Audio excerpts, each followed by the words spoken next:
Maame bi kwakwo wo ewo London. Onyim watra sora kese mu ha wantuma anyim ena nyame adom wo bai anchepe na onyim. Onyim nso no oso ko London. Ewurade eda asem ena bai se okowo wie so asem besi ena nienti a onwo no so yeyi na wode ya dane no ye mane wo ne kunu nso ya hyehyɛ ɔhaw bebre obekɔ prison ne ade ena ne nyina ye be solve ye hwɛ esre Ewurade na yesisi ado ye de biribi na eyo maame kwakwo ntube wo the whole night otumenwo apa yo eja enena yenso enko ene fa yenso ebewuram ye bewuram no ne enti ontumenwo no wasi nase enye se wasi kekewo de enti no ontumenwo na ochim no obre Ewurade anse na ebeye nse na obi wo Ghana ha the owo akoso obalance how can this thing be true what do owo apenfu bebre a wontumenwo no what do owo wo si bebre abaha okodu hospital ontumenwo ekesi bebre kwa awusu na wowu no enye kwa opinfo bia onfanto be kwa awusu esese onye very careful na onya onyame nsa one ofiefo mpewo ya otumi kobopa nurse ni obeje wo no oye agent ento o ofa umame osiwa umame ni nua no ode ade no bakɔhye ne nsa ento oye so oje wawo no apompe ade ne si ho enti nkrof Abusiamu akwaba ediba mystery TV so unim sa bibia mystery ebreso say ya na eye ensemu a ehinta yen a yenim ho na de ban yente ye ho ase yie wo mu no eno na ya na ebopini papa ne beje sa ensemu no mu enchiremu meka wo se dwumadi Prophet Dr. Abednego Spiritual and Invisible Teaching Hospital powered by Castle Planto Technology na asomasene amamje sa dwumadi ebro abusia twan me nko ba bia ye twa ye ho aba na afa na ye nkomo no ye de abehyehyɛ Abusia mesamu akwaba eda wasesa wagibra atwen mamako akokotwa me ho aba afi ebra so se ade yenkomo no ebehyehyɛ so afi ka me ho ne yenko Prophet Dr. Abednego ne yemisa na se enne mysteries no ede na dapono so a papa wo ede mai papa mo akwaba ye nua mo ho te se papa nyame adom na wo se yo wo so gya Nyankopɔn Yehowa anope eda wase insranka ndindara so do ba Yesu Kristo na ma nyame konkron asata achi ashema shende Yesu moni ejuma ho Nyankopɔn Yehowa wo tu Holy Ghost yo anope wo se boko mo na mo kwanso papa anope nso de yenso boko bibia ye firi no se mystery bre eso se ya na eye ehintasem a ehinta oyen na ye babaji mu enchiremu nene wama esem na ye babeka ho asem ye bedika bisa se ne krade na dapono so ye babeka ho asem very good what who say ne ye babeka ho asem titiri of friend the mysteries of infirmities the mysteries of infirmities ehintasem a ewo yarwa ni ohaw ni amane okay what you say amen enunti ena the Kingdom of God Ministry Labspodur Spiritual Research and Divine Medical Laboratory ene Castle Planto Technology Ewurade de adomo yen se yema nipa hu niama bi na wonte niama bi so ai de ase okay na bribi ye wa wani aba ho so okay se ye woni ye wo honam fam ene ye wo fem okay what you say and you know the mysteries of infirmities of infirmities eno ne ye ba beka ho ase instead na obi bebisa se ye ka se infirmities a den very good health success infirmities okay and ye wo apomudre ene ye wo ahomre apomuden wo ho yo ena ahomre so wo ho yo ntino enene titiro ni ahomre yo ahomre bi ba wo so a eno ne infirmities yarwo brebiara enye papa bia no your friend infirmities ahomre okay ene ye wo apomudre okay what you say ntino na niema bebere ho a Ewurade soma yen se yembeye na mentiase mekura mentiase tama adom no dum a wo bue ye bue ye frew na ye bue waso wani ne ye de ahya wonsa na nipa ode ma won so oye honhom okay obema wahu nti onyame adwuma no eye nankasa ne oye okay eno frew a na ode ahya wonsa na wa ma won na odi wachi no kyerɛ wo yɛ ne sɛ te sɛ obi akɔ doctor school no sɛ obenya opanyin wa kyerɛkyerɛ wo de wafa kwan bebere so ansa no wabe ye doctor ni unsɔre keke so yɛ doctor so ati ase until the apostles, prophets, pastors and teachers and the evangelists, you know, the gift of God which is not irrevocable, the gift, a talent and son of freo no the talent na hyɛ nsa ebi so the talent ne ma wa ansa na wo ba asase so no mfrɛ ye kopom sɛ tam wo be frɛ no wa me enya adoma kyɛde no yo na so na efrɛ no eni wo so endu tam ye okay Mose won say Mose adoma kyɛde wo ne so kopom sɛ appointed time over 40 years ansa na frɛ no ye den e bai enti yo yenom so sa nso no na yenim sa adoma kyɛde menim nyama bebere kakra okay ansa na ofrɛ ne ba nti na wo de ne ye adoma kyɛde e wo ho deda ansa na ofrɛ ne ba bɛka ho very good na me hu okay but na me hu nyama but na ofrɛ ni ho ofrɛ ni won say o ka nyame asɛm o ka so wo hwa maaboro ade a me chikura ni nyame asɛm o fa nyɛ hwe there bi so wo hu say ofrɛ ne mai okay but ne fe so adoma kyɛde so minim de kodi a me mfa ye unim ho akwan minim ho akwan what you say ebian say ma ton jaburu ma ton woja ma ye coaster me ton pure water me nyama adwuma bebre say wo de bobɔ saa yo ayefuo alcohol aye machine saa wo hu say na minim de kodi a wo de beye me de beye but what you say kopem so ofrɛ by no ansa na ofrɛ by no no ofe o kyerɛkyerɛ wo ne enti a me de ade mu a we ne ɛsɛ sɛ wo fa ye ni okay ne kyerɛ sɛ wosipi that is your establishment okay but what you say enti obi ani wa oso kane a odisi ɛsɛ kane a wo so ɛsɛ ye de emfesi enti sɛ adoma kyɛde no egu hɔ na adom no dum ayiwe no ofrɛ no ba ɛna ɔkyerɛ wo wo de besi wo no obi ehu wo adwuma ko a wo te ye okay o bobre ne enti a wo frɛ o ne enti a wo ko school ne enti a wo ye minister bi na wo ye minister of interior, minister of cocoa, minister of agriculture enti wo ye minister na wo nim de kodi a wo ye minister hunu enka hwe so faith without works is faithless what you say enti no eyinum na ebe ma me hu na me bisai first me hu obi na wo say Yesu won say na Yesu calendar no na metai ye ni we a metai ebompai but me hu say a sign but that is not the truth okay until say you be hu truth no what you say eni hu say sa photo no kura ye hwe e atoro enyo no ne Yesu no Yesu photo bi a wan ye bi adada nkrofo bebre kofo de bobo asoro dem ni ba bia obehu be dai na hu ni na e atoro papa ni adada yan ya chi ai urade e chi na mehu se Yesu no obai no obeye onyame adwuma no onyame na esoma no so obeye na adwuma ben na Yesu beye what I say enti ye hwe nso na asuafo ni nyina from beginning to the end ni nyina no nia Yesu kire nso obeye na oye na say oye sofo kura nya say oye sofo ne keke e wo se hu se woye sofo no wa sofo de na adwuma ben ne de ahye won se wo se woye ti bebere ko Bible school so sofo obi asoro so sofo o so dare hu apotro kama mi wan sere na ma so sofo ento preso na onti ase a na hu so a re so koje aduru okopetumi bi okope bibi na fe de waye west ti wo mo meko no nyina and lead them to astray or say wo muka ho but what you say enti no the mysteries of infirmities na me say enti no onya ka se me ese me san kokko bisa na no da so vision bi bai man kasa me de ma adwene but me say da bi me mfa ma adwene ye ansa na me say da eja misrew we de one man bi aba we de P̒nties e no be kire me say we ye say we absa wu enti nkrofo mo ka da so bebiri atoro kuto Nkrofo mo kire da so ase. Papa is also da na otete makwade ya bi beto.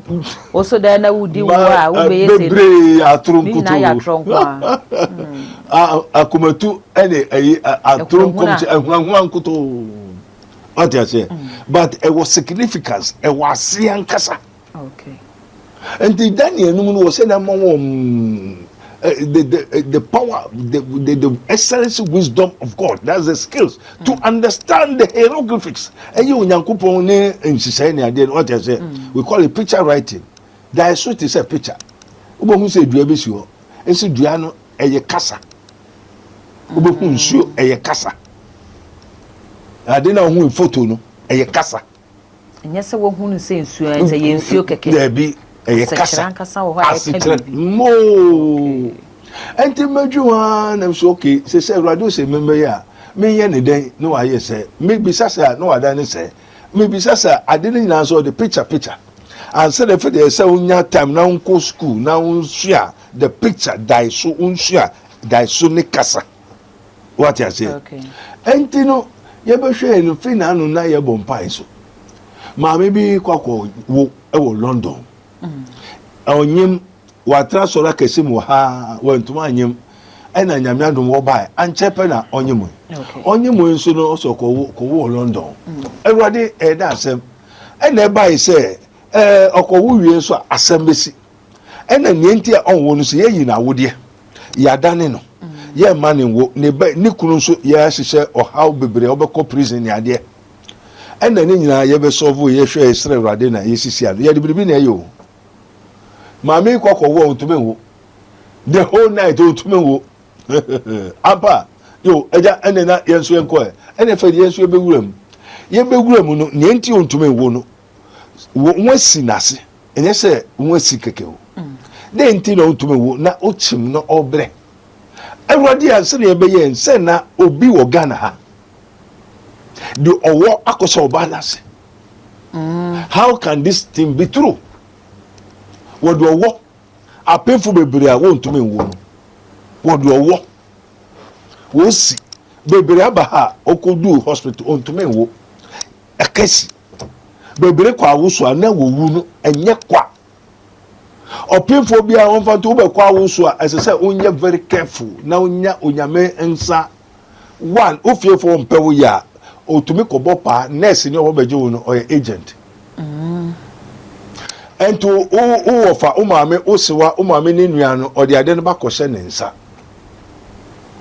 ento oye so oje wa wo no apompe ade ne si ho enti nkrofo bebre wo ho a nwayi wo muti ene wodi ti fufure siso nwayi wo munan waso these are all infirmities biribi e beba wakwa mu eya ho mere bia no your friend infirmities what you say na infirmities in scientists call it virus.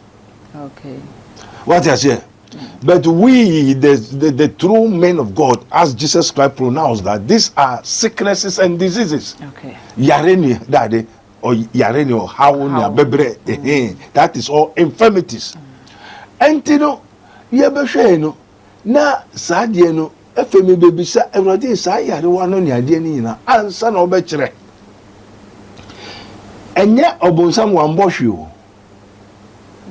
wambɔhwe onyame na ebo biribiara but esa nyansa ne adoma kyedi onyame de ma obonsam nti obonsam kuta adoma kyedi o hospital ento otumi hu se wei o ye nse eyese entera befo nyansa se Christopher no Asa o master no wadoma kyedi o wadoma kyedi me na me ka kiro we o de Satan de agro Christopher to me tete no so me bombo no me ye ne se o yare ntia ne so keke hospital okay kokofa Bible no akaya we amen amen no dey see the children of this world are wiser than the children of the light. Okay. And you know, sir, infirmities, you know, we call them the sons of devil. That is how my father teach me. The sons of devil. The sons of devil. And when they infirmities. Infirmities. Yarwa ye obunsamba. Okay. But you tell me, Infirmity. sir, obunsamba yaribia ebebo obia e obunsamba. And this how we have the health. Eyo onyankopon mba. Into obonsam ma wo ho eno onyankopon mma wo ho. Na obonsam ma ne infirmities yarwa ne ade a wo kasa wo didi wo home wo ye biribiara na wo ye biara wo hu yare wa so ote asem ohun ade o kasa adua wodi no bedi unyi no nyi. Enti se wo ya abofra na ye de yare ne to so from 5 years no unyi no nya obedi udi akura enupa no no so pepa enu nyina na edi nyina onu nya nti da doctor beka se be ndi akura no bo se na wo ani mo nyinya because enu no no so ade no pa akura no pa enti ade bia o ma mo papa de ye wo na infirmities onyame amfa man nipa. Okay. Obunsam na de ne mama onipa eje yare infirmities. Enti say wo ma me ho papa ho a nia wo ma me wo papa ho nia obedi na wo so be de obedi. Enti wo ma me aduane ye gogomi a wo so de aduane na obedi. Gogomi na na. Enti sa gogomi na bia wo nim say infirmities e betra wo mu. Na gogomi na bia ama wo sisi yare ama wo ti yare ama wani wo how sa yare a wo boni dia hu ni nyina they are all person. Okay. The infirmities in their own person. Omu ye nipa. What you say wo kasa wo. Papa, omu ye nipa ye di ani hu omu. Ana omu ne hu yen. Wonu hu yen. Ye mfa ye ni hu omu. Nya ye kan ye mfa ye ni hu. I don't do physical things. Okay. So what I say. The physical scientists do physical things. That's why the scientists call it virus. Okay. And the virus no kwa abrofo to me aye ma won nya ho mfaso. Mfaso na bi ni say na no a wo create virus yi. Eye coronavirus yi. So won nya ho sika bebre. And someone okay. What I say? As a bibia na mfaso de wo ho. Ye boni mpa na mfaso de wo. So ya se nipa wi no wo beka so ye duro na esi ano. Okay. Enti won nya sika wo ho. Enti mama papa no kuta sa be infirmity spirit power na ode mawa onya ho mfaso mra obre onwo wadwuma say uyare umu diabetes cancer emiti mikoko ni ade bebre ko anim so oho no wo onhwehwe na brabo mu say den na ekoso osika obofo omra ntibre mu ansa na dabonye edu oton onhwehwe nso nim so oton de dada ne yi na wo de obenye kunu pe na afi aye problem ontumi wo. Okay. Na wo dey there any ho we dey aduan bi and that we call contaminated consciousness food aduan bi wo ye dey ma ne de dada akoye odepo kakapio won ase white ni ade nyina enti ko be ma we ho no akofa yare ko be ma oba we ho no akofa yare ko be ma we ho akofa musu ko ba wo oba ma because ya che e distribute they are all corrupt. Okay. And you say he that committed sin is of the devil. Nia oye boni, odri aboni, owu boni. What you say? Eye obonsam, enti obonsam ma ho asem ne ka. Na obonsam ma ne infirmities yarwa oha obre amanye. Enti nia odri papa inshira nkwa ahoden no eye Yesu. Okay. Was enti Yesu ba be say obonsam njuma eye yare a ode mankrofo na we de ma we no wa transmit we call some transmit some hereditary e woni papa echi woni mama echi and abofrebo na so ye dedende won ma ne jimi no se won say hwade yare ba ko ni o infirmities na bi ni o se jimi bata akoda akoma ho na nteso aba ene be afri ho na montre abofra no kwampa wobra onyi a wemfri ho na jimi wo hu say jimi wo hu say bebi na wo fre jimi but abofra ne nam no wo say jimi ye den e bata na kuma enti na le che say evil spirit bi bata kwada kuma wo fre jimi enti sa jimi ne bata sa kwada kuma no mo antia no mo anwai emfri ho a odi benyini papa no bi ka se enkwala na agimi no wo ma nya teafo no munyi a wo ma ne be mpeni gimifu mo na so pani gimifu be dio o ma ne so tumi ne so be ye biribi a mo nyina ye ko di chent because of the nyi or the film of France sofo ankyere no and the scientists in so be so this is normal. Okay. Because scientists don't go far above principalities and powers. But we go far above principalities and powers with the spiritual men of God. What I say? Yeah, the woman now say, but the scientists so they almost a principalities and powers because a hot na one ko penyansa. Every scientist we are nyansa the principalities and powers. Aliens one go compare to me nyansa fi abode ho. Na yen abode ni na say ase what the body so we control the whole creature. What you say? Enti baby ho a odi anyi oboso pentoto unse kasa okanya wajimi. Then no Jimmy one oni kura ni say wajimi. If you say wanya obi antiano when you be anwai Jimmy na mfiri no. What you say? Na odi anyi. Na odi anyi ne mame ankyere no ne papa ankyere no na ebi anso enkomra anso a ne mame ana ne papa.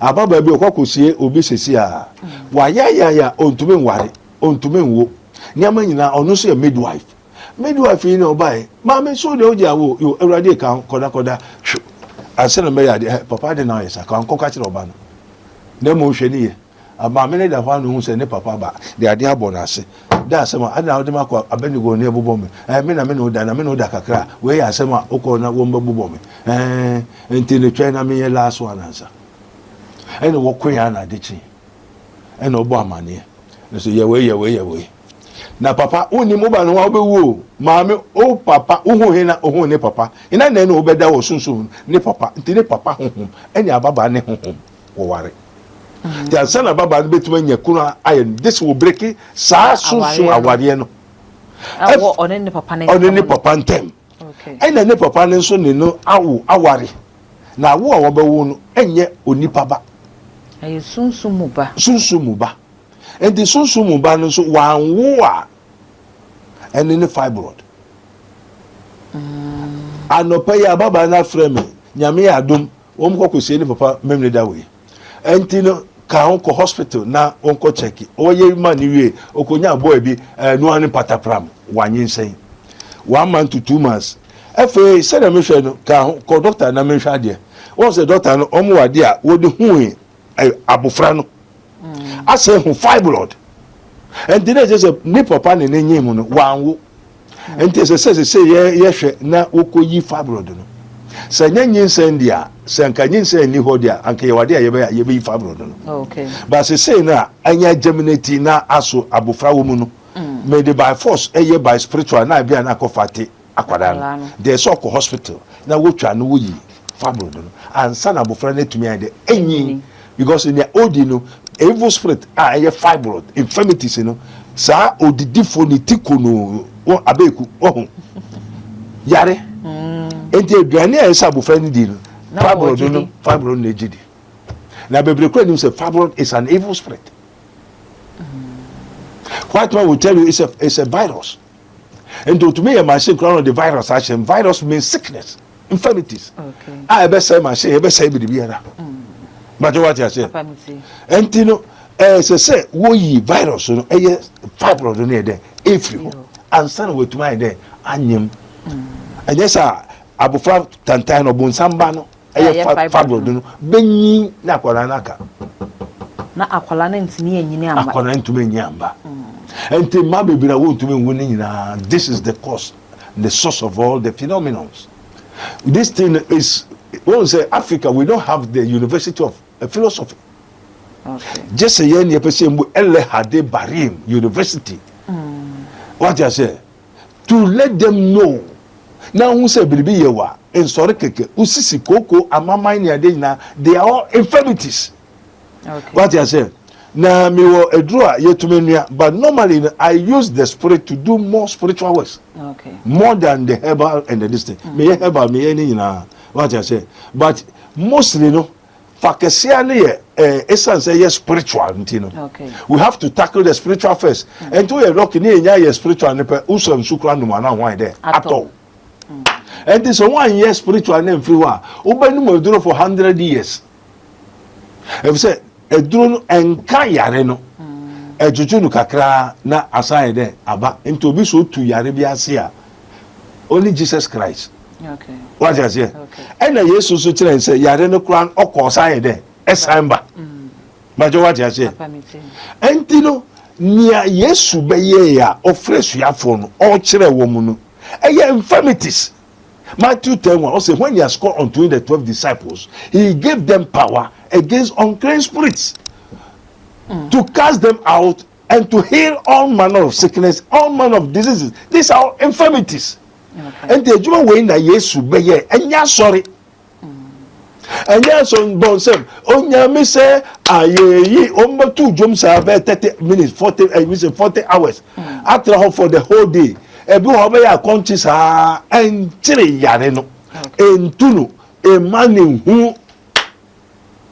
Mami bi ton wade ne nsa nyina popo da sema asoro be utu atade o okwa asoro kese me pese mobodin otu atade obo afore onu ansere obwa meku nyade nyina enu se meku kura bebra befo wotu ho duro akum wo mu mami nsa popo sa da sema mami beda ho efere obo hu na ne mami fie ne won atrase abogwa se ade na ne kios no wode ama obi ne baby oto wade wode ide wode ama obi wode ama obi dia na why na di mo obi no afede emra ne nsa na ewuso no ye behwe a meka anajo no woso hu se akampo zingiri na woso zingiri ni woso da sema me dia metimi baby na me na me store no make us wo ne fie na chi ne die no chechira se na abayoa almost 70-80 years akwada kitwa o ime di sa djuma no na won akoton ma mi panimu ne nsa amano se oton ade wo ni store na osoma nti osoma ba no ni store nanim no wo nya coins bi da ho ene fe na nko me sa wanwa no na lock wo nya coins ene fe de pure water na onum eda ni store nanim no onam oton ade no be sisa obribi wo store nanim be very careful okay odoko watade obribi onya odoko obi be se da ba be sere osika odoko efede da asema ondo ho no beto maame ne nsama no maame ne nsa nyina wo so wa hospital for several years won tumi machine ye de hu na ne ho ato no antini ye be sere na eja ye sere Holy Ghost ko hwe ababa no ho popo osu sa se ka ho otoi only 1,000 Ghana. It's what 10 million. 10 million. Let's just say, come on, one person acquire in the realms of the spirit. One person, billions. Now, 1,000 Ghana. It is a way we life, Abu Faketwa also ye ne okotre obi nche ntini maame wo na ode ne kotre obi nche ntini maame no so de man ni ntino uba wa bo maame amane da bi obi maame mpo de masai no me papa de makum no na we obi to say ni ho wo me ko Yesu eno ntino obai okay one be ya so Jesus come for restoration in Shanemu apo modere wa mama mrew ye ahomrew e be say ye ahomrew ade na nya ye de daw enti no be hye ya nemu obese ya nemu biribia mrew ho no biribia na ye laki bia no ode ne nyina ye de abese ya nemu restoration okay enti o yare a uti na ye o ya wo ni na ye biribia ye o se hwehwe na obe de obe bom ni be de ye be bio entra se men yare aka Yesu ma how be no infirmities ni wa obonsam man ni wa anka Yesu ma papa wa me hu se infirmity no eye ahomre wa e wo yafa mo ye boboso bebre ya kan yarewa bi to say fibroid ebia utikra ya oya ensapopo ya kan ni ade afa ye hwe the spiritual aspect of it say ebia abrante ebia siso wo bobra ne kama afa obe hu ane se ensanom waya ontimi njai ebi dia koye maasem na afa ya tiesi asofo nim yenhwe ena asofo yi ene esu bia wo moda na di sofo bi timi ka publicly so no de ono no e maasem de e wo bia ho be ma bia yo bo bi ka se sofo timi ka se e maasem e na ho omre a sa sofo no odi mu se be fe ne sofo ana onye sofo. One, he has already acquired the oracles of the transcendental monsters. Or ya boebi no namho.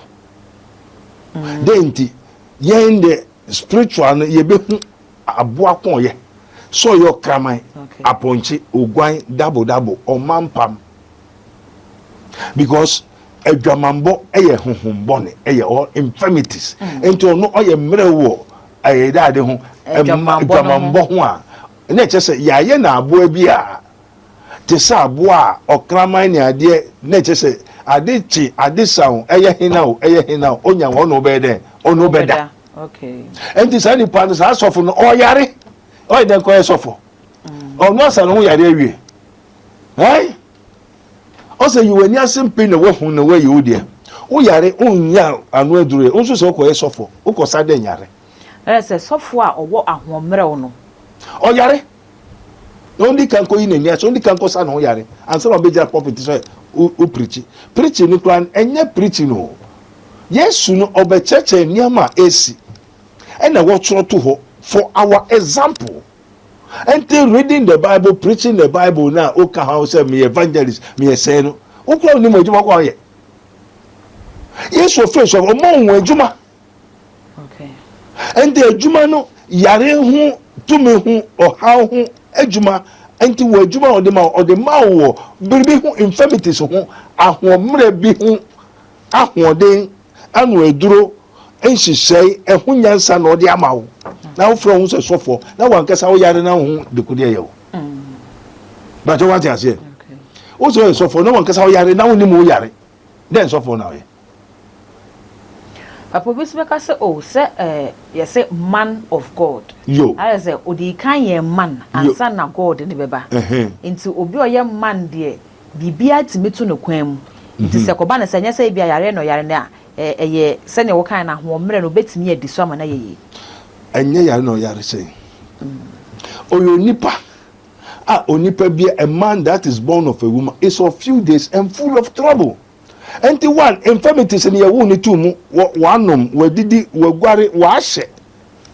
You have already acquired the oracles of the transcendental monsters. You have been infected by infirmities, so you are sick. Okay. You are a sinner. You are corrupt. And they say, now so a man and obey a God. Now, why don't you ask God? So if God that has called you, now say, "Koso be yare." Now yare one more onyamia mane. Paul no so yare. And no kobo onyankoba mane say, "Eja ma sankrofo for my so me so me de ne." And onyamika say, "Very good. My power is sufficient." Into onyaminim to me or the man. Into onyaminim says, "I yare o yare no enkuno." So God is aware of Paul's. Now, is God aware? Okay. But what I say? Oh, they also Yamin Afrewa. Now, Yari, I don't know Yamina Mania. Man can't just never be who me, Diabini, dear me who I P̒nties, I have to go to God. Nam Kubisa no Cheremi. They say different meaning into Seman Kubisana and Kobasham San Mayra. Into so far, what's our Mrena? Won't to mean Nisono. Obi a ono so obi ntimi nkone ho mane mompa man mane ne de nimfini so nko. How can Satan cast out Satan? Onu we to need the area say no kotu obi de. Okay. O my ade no hu to me. Enti say my sufficient is more on you, Paul. Enti onyankopon man yare nti say ade ne ba e woni oye. Eba won yoye onim say sad we entumi nkumu because na media man so say no na mom sad no ebo nkai se na obeye mpa obeye din wo awurade mu odie papa meti enti Paul de no onyankopon kasa nim no jai se Paul no ho to ne da bia anko ye den omo mpai majo what you say enti sad na me so bi ko bi say bi no e no se na ankrofo tata me ni ade e na ho ye na edutu na me say eja na we also manju ho na waja no oni mama ni a wo hu ya say wo de fo de say keto enti na onyame onima na onim enti ni so bi ye me biribi a me domini pa no e say ade be ye ni pa no ko sense me domino ma do te me de no enti me biribi chi me so me obi a me ko friend because me nim no na odi ma me ne kasa o hifa baby a me friend any moment anytime me friend ojiso okay enti say na wo so biribi ha me ba me wo ba me wo ni amako ka kire no na wa hwe ne ye enti yes twemo fi ho afi papa yen hwe obi be ye den ana sa infirmity ana sa ahomre ebi wɔ ne so a ebia obi de no enye physical aspect say bia yare keke odi nani hu ana so de kwa yare sabia ebia na akwa yesunsum okun yes obeye den no afisa so fu ebe dwane akom we asofo no be publicless me ababon ta be ka say ono de owo yere wo side chick ono de ise ono de say ma say sofo no yentimi nko no ho nkoje woje mfiri saa ahomre ni mu dia ene na obi beye den no afisa infirmity na na say ahomre oni ye de radio say Father we thank you now why looking puna onyame am osofo no confess me your kronfo me your dwamanfo me yese na me de me ntumi ntwe me ho mfiri ho na obonsam mobile way okoye den ho okay obonsam won say Africa ni petutu ye ni nyansa ho ne ntia ye ni nyansa no utie papa me baby sai erade o say omo ebinum 9 omo ebinum 8 omo ebinum 7 omo ebinum 6 and omo obi 1 utie one no o say this austere man sa papa bonsam we yesu ofre yesu bonsam me de ni de ni odi ama me one no kra me mfa nye hwe and onu so mfa nko boa obi o mfa nko to bank ne ho aba mfa so and okutu fem and odi say enti nipa bebre wo ho a one either say nankasa ni jiminti ni odi ne nkrabia ne shebere akose fem okay na just na adwene no when you see on you see yo amfanya adwuma wa mfanya adwuma adwene so anya adwuma adwene so anya adwuma bia bia ne bebre mo enti no time a eja ne bai no yes eja o ma me nai me da ya adwuma menya ho mfa so se no se mo oya de wo behwe 100 million so we suba obi abaye na account no no wa mfanya adwuma oya de anya account enti sa person obey your here ni poverty because wa mfanya adwuma and a two one fan ko to bank man fa so anye den enti onumu no nia ojamede man no one fan ye adwuma bebre o Africa for enti e be hwe no won mo won de ko se fe mo one fan ye adwuma ye woni pa bebre o Ghana Africa ha won adwene enye adwuma da ena mehu bebre wo ho a won ma me ankasa won papa ankasa ayi won ma adwene no efro mutirim bebre dia ko se dontorom atechem bebre dia kose beye kukom bebre dia kose duase nsuo mu okay enti nipa no na mo no eye nsuo adwene na ewo ni mu odenchem ena na omampam se o papa no fie eye omampam a omampam woka asem che obeti wasoasi enti nipa no na mo nya asem woka asodem no almost 80 to 90% won't fie wo gwa asodem mu keke munyina ya asusifo nkwa kweside dunu address keke so kwa so ohun so nipa neto aboa bi no to because asem okani na onye de onti obeda tiase no onti ase so obeda ye de aye adwuma anya ho mfa so and the Christopher emfa won adwene ye adwuma biara what one ese okogbo ampesi di no awrade me nya pensi awrade me nya mpesi everyday me yam pese se obe fa janu atobanche no wa ye den asiso anaba ko pa adwuma adol aye phone oto na otwe erade ti adwene eye adwuma ndo comedy na na nko o se down slow guard comedy no and this comedy Africa for adwene ye den enye adwuma and the infirmities no ebi a yare ewo ni mu na adwene yeyi ene e do wansan opotro okraman ade abesha ninsa and that one aboa osoro ko adwuma nti se nipa no wo de chimpanzee na atunu mu a ade chance okosho baabi a okona kwadu bi abre a na obekona kwadu ne mbre ye enti de bia wo fo ho me ye adwuma nipa te sa aboa wa ye te sa aboa wo fo ho ye den o ye adwuma ni wo fa bebrama na di obohu mlante wa sese wo tete wa koduase by this time obi ani abre abrofo 18 years obi akusu ye adwuma no ono te ludu ase o te dama ase na opiapia na opiapia na owi a o yese ne yire ba ko ye adwuma de sky den abehwe no ne maame ne wo fa enti adwene no onyusu ne de enti se o twen se aduami bebre bibi ehwa ayeye ohuna osresrade nipa bebro osrade oye kwasea oso mamu o israse ndade oje nto osrade a osre no me anti Ghana mampanyi ni mpefo mo osresrade ni na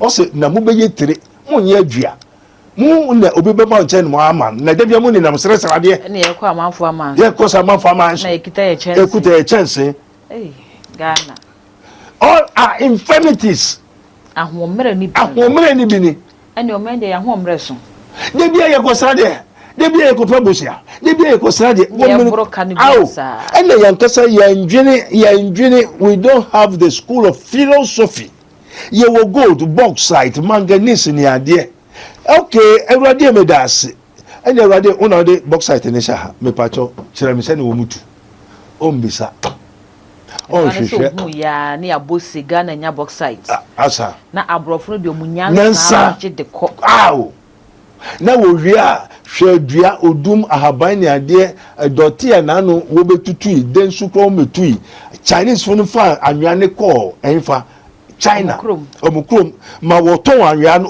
olonka Ghana anwa den sunu woton no olonka obetu garamse na the surface na anwa na ewani no omo science sa asen container akọ ena woton no China olonka yeso anwa ne gu ha ena ye bre amambo ya bra yesu entini anwa ne ne ewani na ebo niama no ena wosesa wodwire no first no wode kọ na efe aka ne nye papa no ena yenso yete ho emu ne yeda ene yesi dan na ye wia wode edua that mushroom won koye ma anwa na nkasa ho efimire se Ghana ya sase ne ye papa o efi niema bebre intira brofo no China fo wonya Ghana anwa ne keke no utolo nka udi gu ho wo wade o meye anwa no efifi omire paya nankasa na pai nwa anwa no nkwa o ento nya bokete mienu a wawie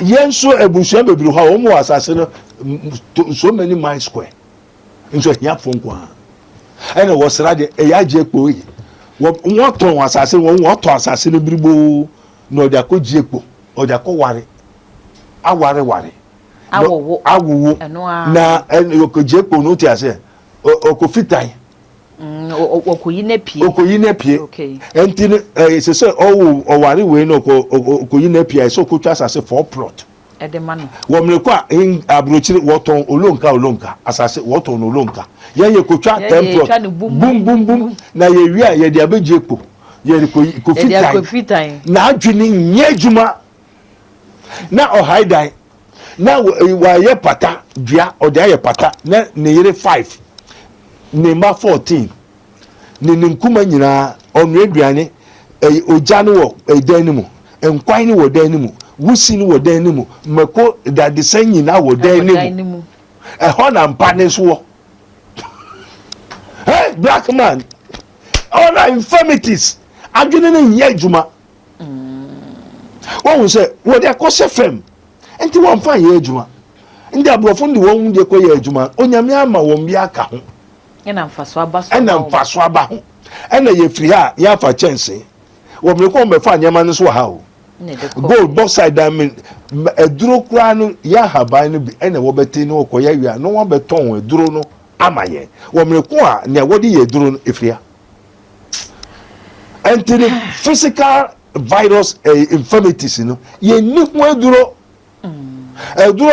we for ni when take time obi fi abrochi so ko no mbe ana ko man bibi ko sai made away akotia oni safia no pakofo manyum ne 3 o'clock afana yem one onim quantity a onfan ye duro no adwene ne ye adwuma and the duro so place ne se na obenum ne no so we hwe that the sign am nom oyem nyina sai adwene ne ye adwuma tomorrow today entino infirmities in affecting adwene tu papa adwene oni adwene a owa adwene be na wo nso ni bi okoton wa no ma o maame adwene ya o pete adwene enye hwe na nkasa mpo ntume nua aduane o pete enfa na odidi enye bola so enti o maame nkasa onye papa na o pete adwene no odidi o bola so o ntume nua aduane ento asase nsidan no mfa ne mantum na momo wo yeye na obeto asase sidan ma wo maame a obekum se wo agimi enu na ma Africa ye bre is because of infirmities ahomrew adwene na ye mrew eni na ye mmerɛ aso na ye mmerɛ fo na wo mu nyina so aye mmerɛ the mmerɛ was starting ye independence for Ghana up till now yankasa yemfa ya adwene ye de enye hwe up till now wo hu de kudens dentina Africa man petuntu mentume ye hwe osofo ne nkyere osofo nankasa ne mprafo we 45 oso ne sa ti sadia entu nso wo mu a obeye bia na onye bi ne osofo ne ye no obeye bia na onye bi na oye obeka no nka efse sa na oti best of the same feathers. So Africans, they are wasting their time in the churches. Okay. The Bible is given for us for our example. And to Ntibiribia say the Spirit will tell you, Kona Kosheha, Osha say na we ye no ye asa close. And to say one year rather koyese. What you say? Aduane ye nkope aduane wo bi ho. Una ba kodo adua na fifi na wa be so oja na wa nua na wa ide wedi. Na ba se ye twa so bi man ye aduane ya tia na brofo di omu besere say ye ka ye bre no beko amen ebre no ayebe eti papa we di ne kra wo se me twa to na de atojo amai amen everybody yankopo adina so to for ele wase this is his minister of Christ and the dispenser of the mystery of the kingdom of God, as it is written, ye may know the truth and the truth shall set you free. Health success infirmities. Infirmities are devils, children of Satan, children of the devil. And when he has called unto the 12 disciples, he gave them power against unclean spirits, which are infirmities. Infirmities are the children of the devil, which are tares. So once upon a time, the apostles asked Jesus, why do you always speak in parables? And he said, it is given unto you to know the mysteries of the kingdom of God, but to these people it was not given unto them. A certain man went out to sow a seed, and the one who sowed the seed is the Son of Man. Who sowed the good seed is the Son of Man. So they asked him, why you sow a good seed and where from these stars? And he tell them, when men sleep, the enemy came to what? Plant. That's why we do planto technology. How to cast out the evil spirit, the infirmities, and plant in positivities. That is health.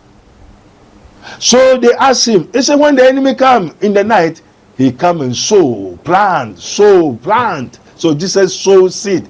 And I saw for the moon seed in us. Una also seed. A seed is the word of God. That is the health. Health success infirmities. Na sanipa ne yare onipa na obompa o ba sori o genesika o yare fibroid na adwene nya adwuma ne kuma nyina ye wo yare ba ko friend na de blindomedular oblongata na adwene nyina ye kesena adwene ye de kuntu afa ho on tehwe ase na obompa man otua tight o genesika enso na brabo ni how emfa ho ni infirmities emfa ho why eyinti ne ebue Prophet Dr. Benigo Invisible Teaching Hospital we nia Yesu Christo ba beye enya sorry to face for no say when you preach is saying the kingdom of God is at hand. Onyankopon ahini, the doctor of the doctors, the alpha and omega, the beginning and the end. Tomorrow, today is at hand. Heal the sick, raise the devil, raise the dead, cast out Satan and the sickness and the infirmities. When the baby entrance na o so kai obofo wo mranti birimu ansa na daboni edu enti baby obenyi awie na nyama na say na onyin na de nyi enti say when the 30 years I say you are carrying infirmities of 30 years, either you like it or not. The reproof of instruction is the way of life. Obedu 30-40 years na obeko hospital after I dey nyi enti enyia ebe dane ne ho. If you notice, oyare, obeko hospital na was oyare diabetes, oyare say because you did not check, search for one share. And to bones say wabra boy basa. Obedu baby na baby say okodu na odu ni pempenso a eso ware na na adwuma say ni nyama say ni bribia basa ye de wo no ni mame ni papa onya fifie aboe beka wa efruntumam enti bebre ombo no ho ban wakodu abrochire osofo me yare o osofo bompa ma me pacho me nya pray for me sofo ade a wo me dia ma wo de fadue ma wadi aha wadwunu na nya papa oba a wo ko ware ne nso a oba ne kura onnim se obosom ba obosom yire to me be ware no onipa bia yo onipa bia okuta spiritual marriage be worried. Opumpo, so your bar, so your bema, a busha yari, what we call it infirmities. And the Yarwa, yes, a bubba, baby, mammy, a twas. I was saying that was so when your bread a chain, and when you did you made a corner ye, Prophet Dr. Abednego, and I know as you can call me. You said what down also, and one never be who I feel who send a yawono, a home remake. I will say you made a Dr. Abednego Spiritual and Invisible Teaching Hospital, powered by Castoplanto Technology. And I saw my son among the bro doctor able to answer one or kuni air house soon from the Asaya was some a Juma sem sika sem na basa bibi na hwehwe na Emma Fred doctor Mesrel a yent nephew in friends wo ha woni enti wonye ma papa di kan kase ono no onye pray for me e wa ha wan kase to na mo na bra if say ne water wo ne mre ya wo na water wo no na won se wo so utimi bre me ma ye hu comment e wo video yi asa afi me ka wo se aha e mystery TV dark gold eni edi ameje so makra